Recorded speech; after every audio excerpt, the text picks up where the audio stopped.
Dalam tindakan sosial, seseorang bertindak dilandasi oleh suatu rasionalitas. Ada orang yang menggunakan rasionalitasnya itu secara instrumental. Ada juga secara rasionalitas komunikatif. Kalau seseorang memiliki pemikiran ingin mengeksploitasi manusia lainnya, maka dia menganggap seseorang itu sebagai benda saja. Ketika habis manis sepah dibuang. Seseorang yang memperlihatkan hanya kepentingannya saja, dan ketika kepentingannya hilang, maka itu disebut dengan rasionalitas instrumental. Berbeda dengan rasionalitas komunikatif. Seseorang itu memperlakukan manusia yang lainnya itu secara etik, secara humanis, menghargai tanpa ada asumsi siapa yang lebih tinggi dan mana yang lebih rendah. Tujuannya adalah untuk menemukan kebersamaan. Ini adalah cita-cita dari Habermas. Rasionalitas komunikasi. Suatu komunikasi itu adalah esensi di dalam bermasyarakat. Masyarakat itu harus berkomunikasi, mengkomunikasikan idenya, mengkomunikasikan pembelaannya, mengkomunikasikan kebutuhannya. Nah, tidak boleh seseorang itu hanya berfokus, bahkan mereduksi bahwa rasionalitas itu bersifat instrumental.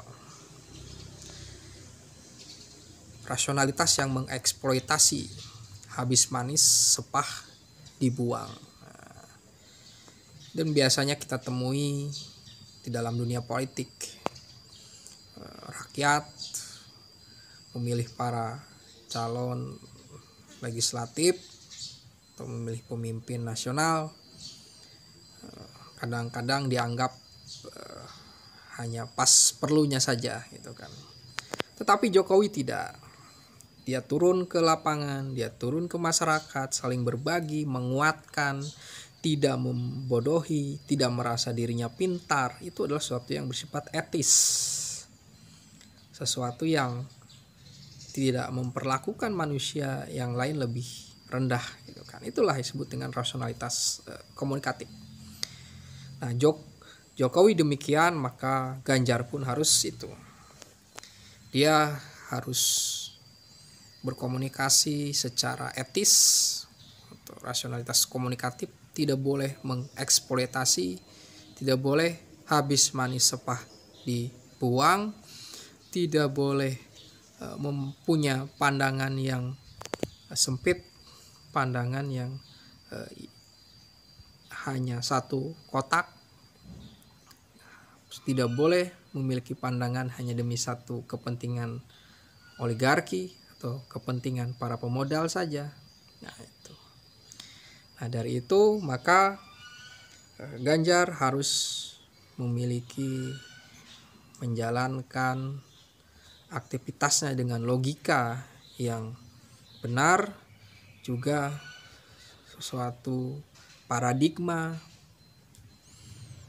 komunikasi yang punya etika atau rasionalitas komunikatif. Tentu ini sesuatu yang ideal karena fakta di lapangan mungkin berbeda, tetapi ketika dia melaksanakan sesuatu yang ideal, dia mau mencoba atau memberi ruang atau memperjuangkan terhadap sesuatu yang ideal, ini menjadi suatu indikasi bahwa Ganjar memiliki suatu kemauan untuk melampaui pragmatisme, melampaui suatu politik transaksional. Karena para kapitalis itu berpikir bahwa habis manis sepah dibuang. Selama kamu memiliki kemampuan, selama kamu memiliki sesuatu yang bisa digunakan, maka kamu berharga. Itu tidak bisa digunakan oleh pemimpin. Pemimpin itu justru melindungi mereka, rakyat yang lemah, rakyat yang masih belum punya pekerjaan, rakyat yang masih hidup di dalam garis kemiskinan. Mereka dipandang bukan sebagai objek yang harus dieksploitasi, tetapi harus dinaikkan mobilitas kehidupannya. Nah, dari itu caranya adalah